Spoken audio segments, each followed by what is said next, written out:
Hello YouTube. It's been a beautiful weekend. Been getting some stuff done outside. This is the firewood processor, the next step. So the last video I showed you me moving all of the fixtures and attachments to the log splitter that I bought separate so that it would fit underneath this log processor part that I made a couple of years ago, and it fits under there pretty good, pretty nicely. Controls actually worked out just from some rough measurements. This is the first time I put it in place and mocked it up. I had to let the air out of the tires a little bit to get it underneath, because it just clears that extra piece I welded onto the frame, which we need to keep. So down in there, there's some vital organs we need to protect. So I'm gonna make some kind of wood bumper or something.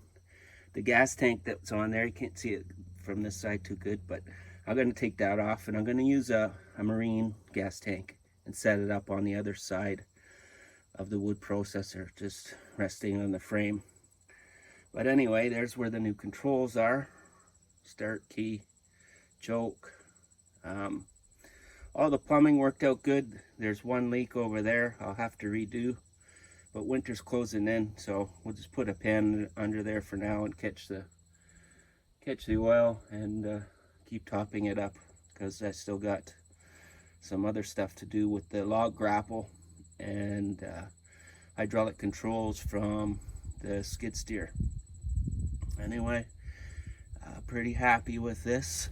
So the next step, and I had to sort of get it in place and mock it up, is to have the chainsaw in this area here somewhere, or possibly over there, and have it just on a pipe where it pivots, but it's held in place more or less. I just control it, dip it down, cut the log falls off, goes on the splitter, gets split, and then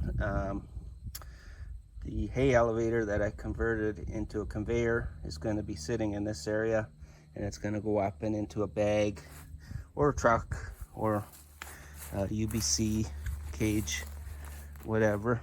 So this is the other side. So if you could see, the log's going to get cut right about here and fall down into that area and then get split. So it's going to work out, but it's pretty close in there. There's the gas tank. I think it is even touching right there. We're gonna get rid of that. We're gonna pull it off, and that way we can go back even a little bit further, which will be good. And then we're just gonna set, like I said, the marine gas tank in this area here somewhere. So that's gonna work out. I got to, the chain broke last year again.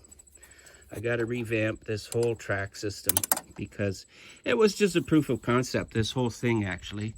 Instead of 2x12s, I'm gonna use some big channels and put it in place, but that's expensive compared to wood, so you know, we just mocked it up quick. So there's a little sprocket at the end and the chain and that pushing plate, or whatever we're gonna call it.